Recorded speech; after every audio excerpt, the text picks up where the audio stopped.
혹시 여러분들 일기 쓰시는 분들 계신가요? 네. 쓰셔도 이렇게 자연스럽게 손을 들지 못하는 게 저희들 문화인 것 같은데, 인간의 모든 기억이나 경험이 다음 세대로 전달됩니다. 그러니까 말로 전달되는 것보다 더 가치 있는 방법은 기록되어서 전달하는 거죠. 그래서 인류는 우리 쉼없이 기록해 왔습니다. 문자를 발견하고 발명하고 또 그것들을 발전시키면서 기록합니다. 왜? 작은 기록이 역사가 될 수 있기 때문이다 라고 하는 겁니다. 그런데 아무 기록이나 역사가 되는 건 아니에요. 그냥 뭐 옛날에 어떤 또 쪽지 같은 거 기록된 걸 봤더니 밥을 먹었다 이렇게만 써놨으면 이게 역사가 될 수는 없는 거예요. 역사가 되려면 어떻게 해야 됩니까? 소위 말하는 육하 원칙에 따라서 기록되는 것들이 있어야만 하죠. 언제 어디서 누가 무엇을 어떻게 왜 해야만 했는가라고 하는 것들이 자세하게 기록이 돼 있으면 그걸 통해서 다음 세대에 기록이 되어지고 그것이 유산이 될 수 있는 겁니다. 어떤 문필가가 이런 말을 했다고 그러죠. 기록은 어떤 기억보다도 강하다. 사람의 기억보다 위대하고 강한 것이 기록하는 것입니다. 오늘 기록에 대한 이야기입니다. 지난주에 느헤미야가 예루살렘 성벽을 재건한 이후에 사람들을 세웠고 가장 먼저 한 일이 인구조사를 하였다라고 하는 거였습니다. 그 인구조사는 어떤 사람들을 대상으로 했냐면 BC 536년, 즉 느헤미야가 성벽을 완공한 것이 90년 후기 때문에 그 이전 90년 전에 BC 536년에 1차 포로 귀환 당시에 스룹바벨과 함께 돌아왔던 사람들의 명단을 파악한 거였어요. 그리고 그 조사 결과가 이 느헤미야서 7장 7절부터 오늘 마지막 본문까지 쭉 이어집니다. 사실은 인구조사 결과를 다 읽으려고 했는데 여러분들을 생각해서 그리고 또 저를 생각해서 마지막 부분들만 보았습니다. 기록이에요. 기록. 제가 한국에서 예전에 그 청년부를 교회 청년부를 담당할 때 어떤 기록을 하나 보았습니다. 그 기록에 뭐였냐면 과거에 한국의 교회가 가장 부흥했던 시기 중에 하나인 1970년대 그 부흥이 절정에 달했을 때 당시에 한국에서 유명했던 청년부들에 대한 기록을 제가 좀 살펴본 적이 있었습니다. 그랬더니 거기에는 그 교회의 청년부에 누가 어떤 일들을 감당했다라고 하는데 그 이름들이 당시 제가 1990년대 말에 그 청년부 목회를 하면서 보았더니 제가 아는 사람들이에요. 내가 아는 누구? 내가 아는 누구? 라고 하는 것이 거기에 이름이 다 나온 거예요. 당시에 한국 사회와 종교, 교회계를 주도해가는 중요한 인물들로 정치인이, 사업가가, 시민운동가가, 목회자가 그 교회에 이러한 청년부 사역을 했다라고 하는 기록들로 쫙 나와 있더라고 하는 것이죠. 참 대단한 기록이다 생각을 하게 됐습니다. 여러분 비슷한 게 오늘 기록입니다. 오늘 우리 교회에 기록물 하나가 남겨집니다. 뭡니까? 사무총회 회의록이라고 하는 것이 남겨집니다. 여기에는 우리 바울선교교회의 구성원의 명단이 들어있고요.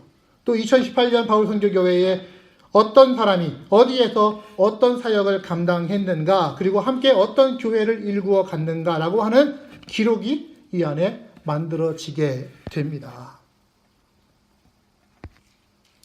오늘 이 사무총회 날에 느헤미야가 찾았던 포로에서 귀환한 사람들의 기록의 이야기를 함께 보면서 우리들이 같이 함께 나눌 수 있는 것이 무엇인가 좀 살피기를 원하는데요. 자, 우리 함께 오늘 본문으로 가보시면 느헤미야 인구조사의 마지막 결론과도 같은 부분이 바로 이 내용입니다. 66절 보시죠.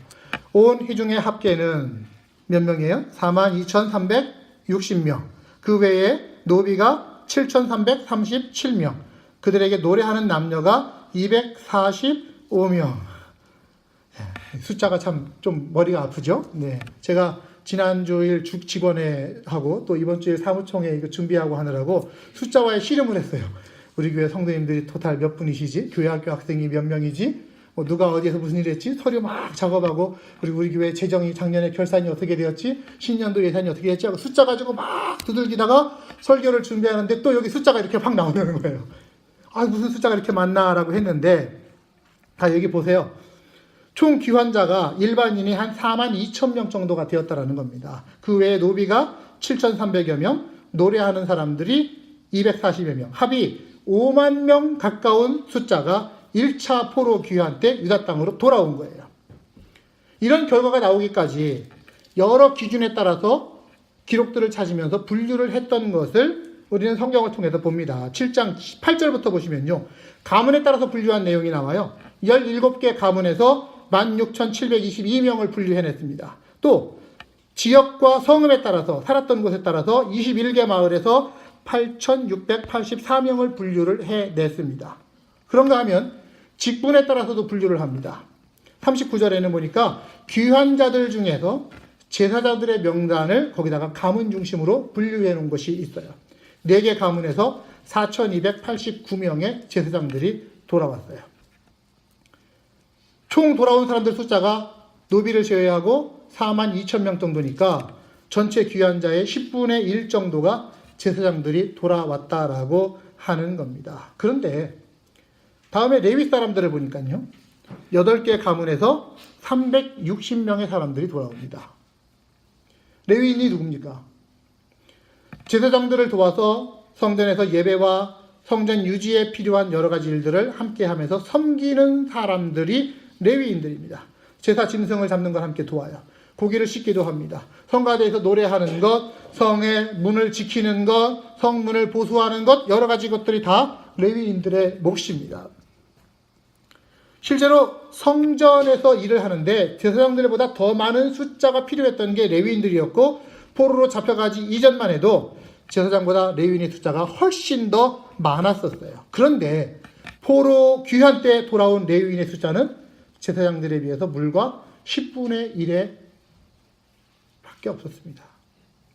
오늘날로 치면 어떤 경우냐면요. 교회에서 제사장 그룹이라고 하면은 저같이 목회자라든지 전임 사역자들을 얘기할 수 있습니다. 또 레위인 그룹이라고 하면은 교회 안에서 각각의 직분 맡으신 분들, 임직자들, 또 우리 사무총회에 여러 부서 가운데 임명되신 분들, 이런 분들이 레위인들이라고 할 수 있습니다. 그런데 교회가 목회자는 10명인데 직분자가 1명? 이런 구조예요. 이게 합당한 구조냐라는 것이죠. 돌아온 사람들이 이렇게 돌아옵니다. 이유가 뭘까요? 돌아와 봐야 그동안 70년 동안 허물어졌던 성전, 그걸 다시 재건하는 과정에서 고생할 게 뻔하다. 그러니까 오늘날로 치면은 이제 막 개척되는 교회에 합류할 생각을 하니까 까마득한 거예요. 그래서 나는 안 가겠다. 실제로 레위 사람들 중에 많은 수가 이미 바벨론에서 자기의 각각의 생업을 하면서 그런 대로 정착해서 살아가고 있는 중이었습니다. 그러다가 예루살렘으로 돌아가서 너희들 자유를 줄 테니까 돌아갈 수 있어 라고 했다고 해서 돌아가서 허물어진 성전 재건하는 거 탐탁치 않게 여기는 것이죠. 그래서 돌아가는 사람의 숫자가 적었다라는 것입니다. 그 다음에 보니까 한편으로는 이런 사람들도 있습니다. 자신의 가문을 정확하게 밝힐 수 없는 사람들이 한 640명 정도가 있었다는 거예요. 족보를 잃어버렸어요. 아니면은 내놓을 족보가 없어요. 그러고서는 나는 족보가 없는데요 하면서 조상이 누군지 모릅니다. 시침이 뚝 떼고서 돌아오는 겁니다. 여러분, 족보가 없다라고 하는 것은 과거를 지우고 싶은 거예요. 그만큼 사연이 많다라고 하는 겁니다. 왜 우리 한국의 역사에 보면 고려 왕조가 멸망하고 조선 왕조 초기에 옛날 그 멸망한 고려의 왕족들이었던 성씨가 그분이 뭐였죠? 그들이 왕씨죠. 예? 왕건에서 성립된 왕씨들이 더 이상 왕씨성을 가지고는 조선 땅에서 살 수가 없었습니다. 그래서 그들은 변장을 하기 시작했죠. 어떻게? 점 하나를 찍는 거예요. 자기들의 이름 왕자에다가 점 하나를 찍어서 옥자가 되게 해가지고서는 나는 왕씨가 아니고 옥씨입니다 하고서 새로운 성씨를 만들어내 갖고서 살게 되었다라고 하는 이야기를 우리는 알고 있습니다. 족보를 바꾸는 거예요. 왜? 그만큼 험난한 역사 가운데서 생존의 문제가 절박했었기 때문에 과거 것을 싹 지워버리고서는 세탁하듯이, 그리고 나는 내놓을 족보가 없습니다. 어디 갔는지 모릅니다 하면서도 돌아왔다라는 거예요. 자기들 조상이 누군지도 모르고, 그러면 돌아와서 자기가 어느 지파에 속해 있는지 모르기 때문에 어떤 땅을 불화받을지도 모릅니다. 그럼에도 불구하고 또한 그들은 유다 땅으로 돌아올 것을 선택합니다. 그리고 이스라엘 믿음 공동체는 이 사연 많은 642명을 자기들의 공동체 안에 받아주죠. 하나님의 공동체는 이렇게 차별이 없어야 한다고 저는 봅니다. 그 사람이 과거에 무엇을 했건 어떤 일을 했던 사람이건 하나님께 돌아오면 차별 없이 받아주는 거예요. 있는 그대로 품어줄 수 있어야 되는 건데 너무 시시콜콜 과거를 막 묻고 그러면은 조금 곤란한 경우도 있어요. 여러분 한번 따라할까요? 과거를 과하게 묻지 마십시오. 네? 예. 우리 과거를 좀 너무 과하게 묻지 마세요. 그냥 그분이 얘기하는 만큼만 그러신가 보다 하면은 되는 거지. 시시콜콜 묻고 또 그러다가 대답 안 하면은 저거 속에 무슨 사연이 있는 거야 하면서 마음대로 생각하고 막 지어내고 이러면은 곤란해지는 겁니다. 우리가 사실은 우리 과거도 별로 없잖아요.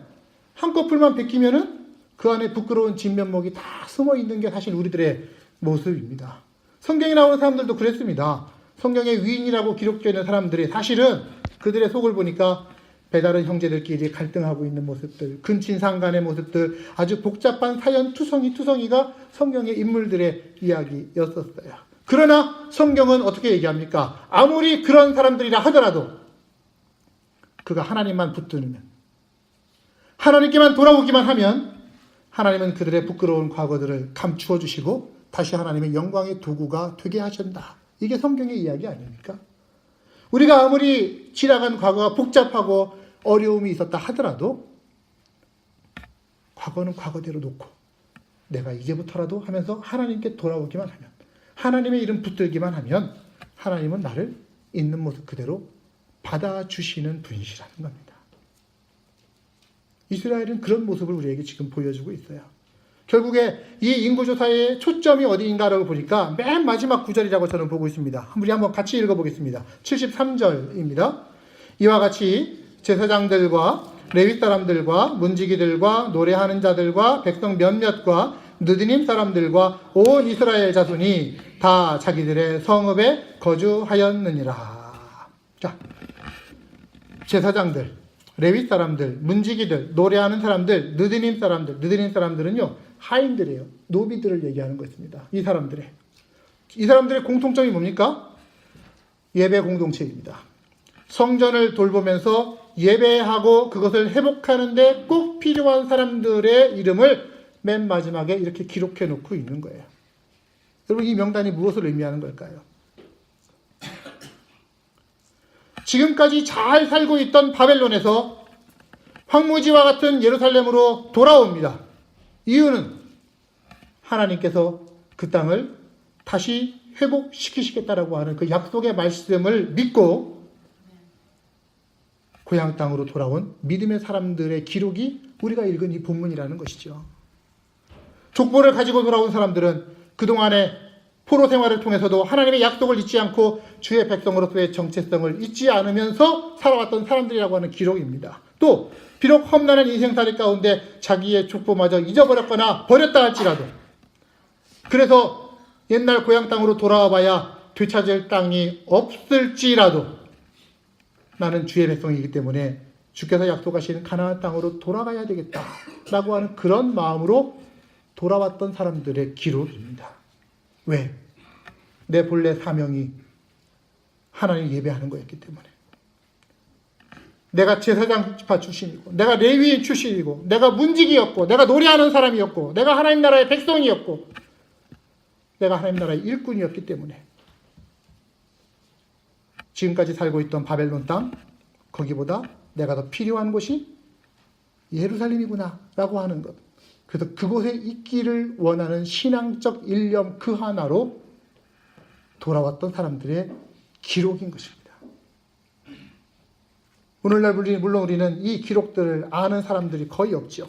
하지만 당시로서는 너무나 중요한 기록입니다. 왜? 그럼에도 돌아온 사람들. 가면 고생할 게 뻔한데도 불구하고 돌아온 믿음의 영웅들입니다. 세상에서의 첫날보다 주의 궁정에서의 한날을 가치 있는 것으로 여긴 사람. 시편 84편 1절 10절의 말씀을 여러분 보십시오. 주의 궁정에서의 한 날이 다른 곳에서의 첫날보다 나은즉 악인의 장막에 사는 것보다 나는 내 하나님 성전에 문지기로 있는 것이 좋습니다. 이런 믿음의 고백을 가지고 돌아온 겁니다. 하나님 나라를 향한 열심과 소망을 가지고 있었던 사람들, 그 기록을 지금 우리는 함께 보고 있는 것입니다. 여러분, 그 사람들이 자기들의 그 폐허가 되어버린 그 땅에 고국에 돌아올 때 무엇을 기대했을까요? 어떤 마음으로 돌아왔을까요? 제가 본문을 묵상하면서 당시에 그 1차 포로 귀환 중에 돌아왔던 사람들의 마음을 헤아리면서 함께 연결 지을 수 있는 본문 하나를 찾았습니다. 예레미야서 32장에 있는 본문인데요.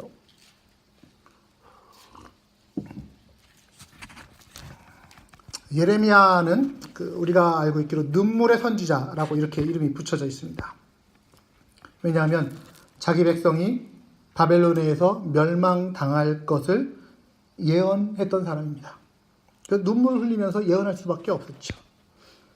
당시에 바벨론의 군대가 북쪽에서부터 국경을 넘어오고 있었고 민심은 소란해지면서 사람들은 이사갈 준비를 하고 있습니다. 예레미야는 원래 그 출신이 북쪽에 있는 아주 유서 깊은 선지자들의 고장인 아나돗이라고 하는 곳 출신입니다. 유대민족의 정신적 지주 중에 하나로 손꼽히는 지역이었어요. 그런데 예레미야의 사촌, 즉 자기하고 똑같이 그 아나돗 출신인 하나멜이라고 하는 사촌이 난리가 날 기미가 보이자 자기가 조상 대대로 이어져 내려오던 자기 가문의 땅을 팔아서 도망가려고 하는 거예요.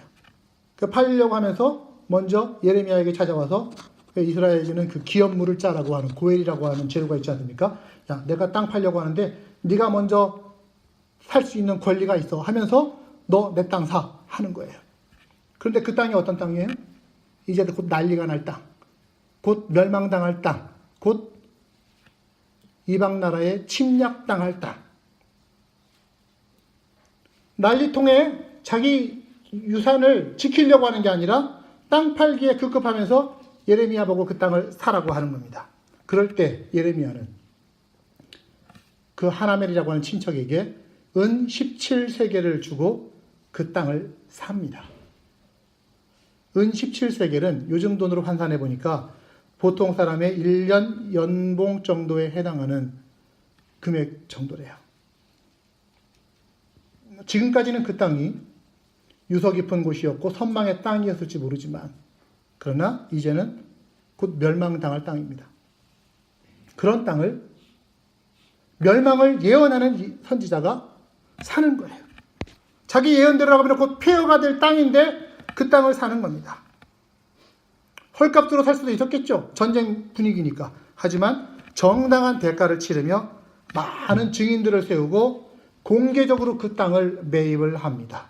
그리고 그 땅의 매매 증서에다가 두루마리를 물어서 인장을 하고 증인들을 세우고 자기의 가장 가까운 사람에게 토기에다가 넣어서 보존하라. 왜? 밖에다 그냥 두면 불타버릴 수도 있으니까 토기에 넣어서 아마 땅속에 묻든지 이렇게 하라고 했겠죠. 그러면서 예언하기를 이런 말씀을 남깁니다. 예레미야 32장 14절입니다. 만군의 여호와 이스라엘의 하나님께서 이와 같이 말씀하시기를 너는 이 증서 곧 봉인하지 않은 매매 증서를 가지고 토기에 담아 오랫동안 보존하게 하라. 만군의 여호와 이스라엘의 하나님께서 이와 같이 말씀하셨는데 사람이 이 땅에서 집과 밭과 포도원을 다시 사게 되리라. 지금은 전쟁이 나고 다른 나라에 빼앗기고 폐허가 될 땅일지 몰라도 그러나 언젠가는 사람들이 이 땅에 다시 돌아와서 집과 밭과 포도원을 다시 사게 될 것이라. 하나님 말씀이다. 이 얘기를 지금 하는 겁니다.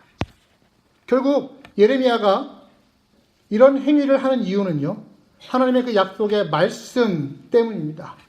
오랜 세월이 지난 후에 사람들이 다시 이 땅 가운데서 집과 밭과 포도원을 사게 될 것이라. 물론 그렇다고 해서 자기가 그때 가서 한몫 크게 챙기려고 미리 사두는 게 아니에요. 하나님에 대한 철저한 믿음의 고백을 지금 하고 있는 겁니다. 지금 당장은 멸망당할 땅일지는 몰라도 하나님이 언젠가는 그 땅을 회복시키실 것이다. 아니, 그 땅뿐만 아니라 이스라엘의 온 땅을 회복시켜 주실 것이라고 하는 그 믿음의 의지에서 이 행위를 지금 하고 있는 것이죠. 그 땅이야말로 하나님께서 이스라엘 백성들에게 영원히 주시고자 한 땅이다라고 하는 것을 믿었던 것입니다. 이게 얼마나 멋진 신앙 고백입니까, 여러분? 지금은 멸망할 땅이지만 하나님의 약속 가운데서 언젠가 그 땅을 회복시켜 주실 것이다. 그걸 바라보는 소망. 한국에 그런 소망 가지신 분들이 몇 분들 계시잖아요. 왜 이북에서 피난 내려오신 분들. 피난 내려오시면서 그 이북의 땅 문서 아직도 보관하고 계신 분들 계세요. 언젠가 곧 통일이 되면은 내가 그 땅 가고서 이것이 내 땅이었다 하면서 내보일 증서를 간직하고 계신 분들이 있습니다. 그 마음 아니겠습니까? 북한의 땅 문서야 통일되고 내가 그거 한몫 챙기겠다라고 하는 그 마음일 수도 있겠지만 지금 이 예레미야의 마음은 하나님이 약속하신 땅이니 그 땅을 내가 지켜야 되겠다라고 하는 그 믿음의 행위를 보고 있는 것입니다. 여러분, 우리가 분명히 압시다. 우리가 믿는 하나님은요, 이런 믿음의 행위를 결코 그냥 흘러 지나가게 하시지 않으십니다. 아무리 작고 하찮은 믿음이라 하더라도, 아무리 작은 헌신이라 하더라도 하나님은 그냥 낭비하지 않으세요. 나중에 도로 찾게 하시고 더 좋은 것으로 하나님이 되돌려 주실 것을 여러분 믿으시기를 바랍니다. 이게 우리 하나님의 일하시는 방법인 거예요. 예레미야는 하나님이 그 땅을 회복시키는 그날이 오면 다른 사람들이 이거 내 땅이었어 라고 하면서 아무나 나설 때 그때 어떻게 하는 겁니까? 매매한 증서를 꺼내 보이면서 이것이 위력을 발휘할 것이라는 것을 믿었던 것입니다. 언젠가는 토기 그릇에서 증서를 꺼내 보일 날이 있을 것이다.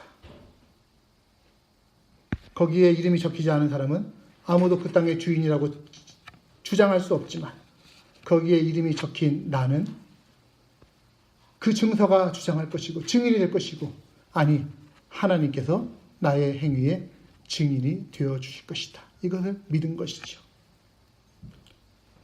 여러분, 우리들이 하나님 나라를 위해, 교회를 위해 드리는 헌신도 저는 마찬가지라고 생각합니다. 증서를 써내려가는 거예요. 그 증서에는 하나님 앞에서 우리가 드리는 우리의 헌신이 적혀져 있는 것입니다. 교회를 구성하는 세 가지의 액체가 있다라고 얘기합니다. 하나는 기도의 눈물입니다. 헌신의 땀방울입니다. 그리고 순교의 피입니다. 이것들이 모여서 교회를 이루어가고 오늘까지 이어져 왔습니다. 하나님 앞에서 드리는 우리의 눈물과 기도와 땀과 헌신, 피. 하나님은 이것들을 분명히 기억하시고 그것의 증인으로서 하나님 자신이 나서실 것을 여러분 기대하시기를 바랍니다. 우리의 행위에 하나님은 그것을 기대하고 계신 거예요.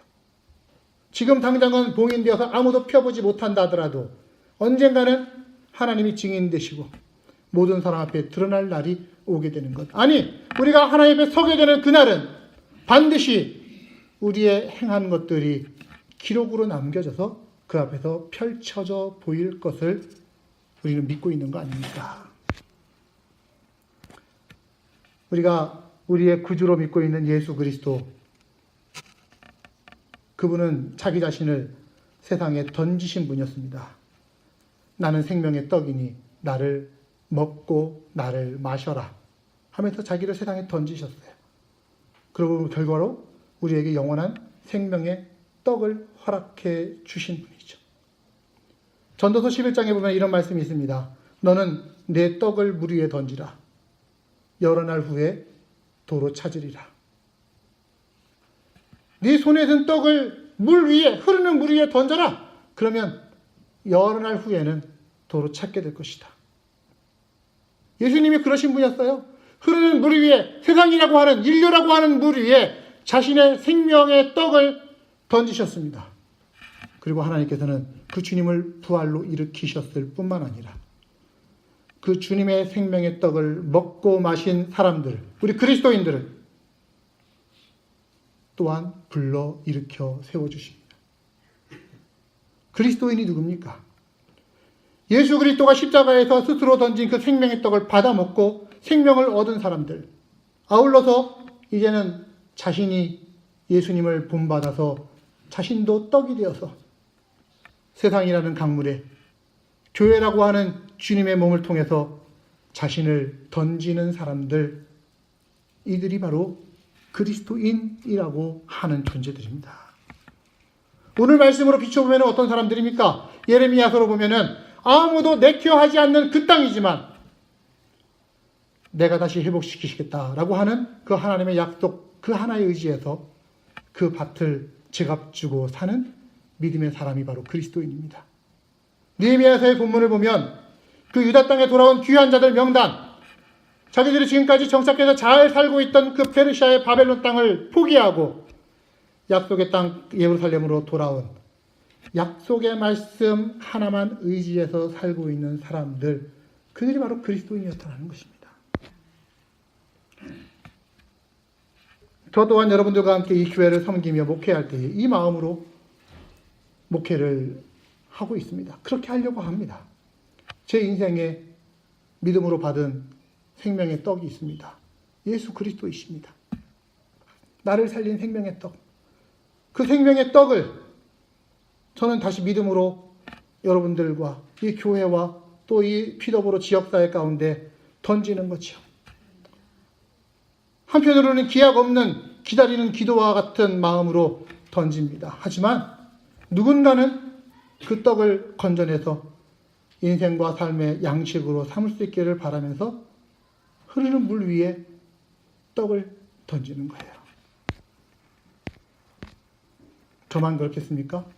여러분들이 여러분의 인생을 살아가면서 이 교회를 만났고 이 교회를 통해서 하나님을 섬기고 교회를 섬기는 것 마찬가지라고 저는 믿고 있습니다.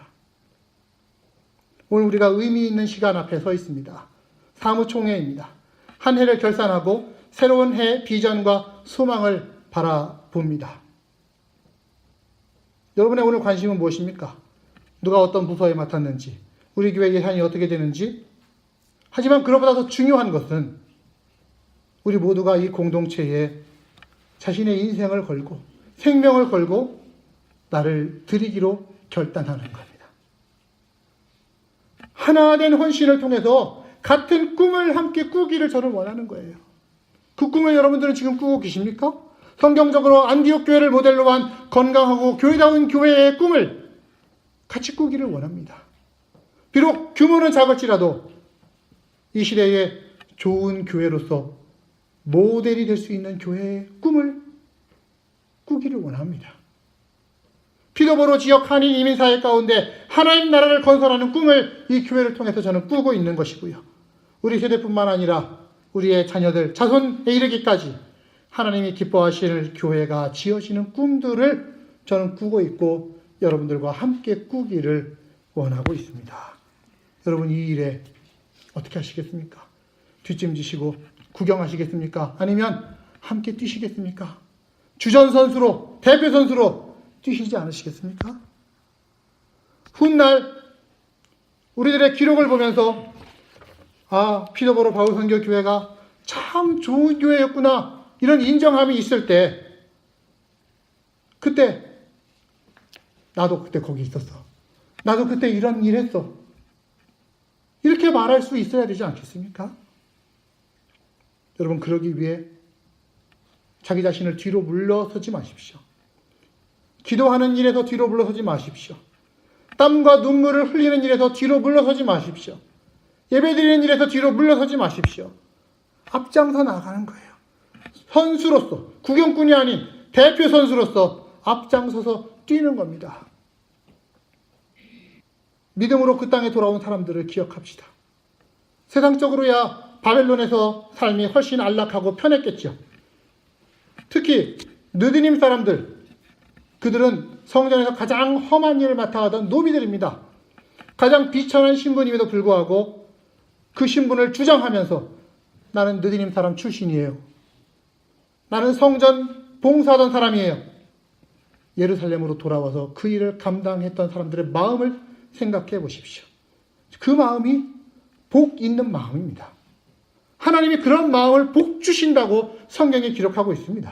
이름 없이 빚도 없이 섬기는 그 마음, 심령이 가난한 자의 마음이 그런 마음이고요. 의에 줄이고 목마른 자의 마음이 그런 마음입니다. 성경이 뭐라고 합니까? 복되도다 심령이 가난한 자, 복되도다 의에 줄이고 목마른 자. 하늘 복으로 그런 심령을 하나님께서 채워주실 것이라고 저는 믿습니다. 베드로전서 5장 1절도 이런 약속을 우리에게 주십니다. 너희 중에 있는 하나님의 양무리를 치되 억지로 하지 말고 하나님의 뜻을 따라 자원함으로 하며 자기를 주장하는 자세를 하지 말고 양무리의 본이 되라. 그리하면 훗날 목자장이 나타나실 때에 시들지 아니하는 영광의 면류관을 얻게 될 것이다. 아멘. 그러므로 우리 비록 우리의 처한 상황이 아무리 힘들고 어려워도 하나님 백성이기 때문에 하나님이 부르신 자리에 서 있어야 할 줄로 압니다. 시편 126편은 이렇게 말하죠.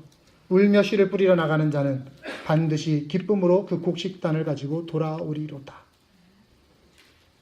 비록 상황이 어려워서 운다 할지라도 울면서라도 그 씨를 뿌리러 나가는 자는 기쁨으로 곡식단을 거두고 돌아오. 이게 하나님의 약속입니다. 우리 이따 찬송할 겁니다. 너희 마음에 슬픔이 가득 차도 주가 즐겁게 하실 것이다. 아침 해같이 빛나는 마음으로 십자가 지고 가라. 참 기쁜 마음으로 십자가 지고 가라.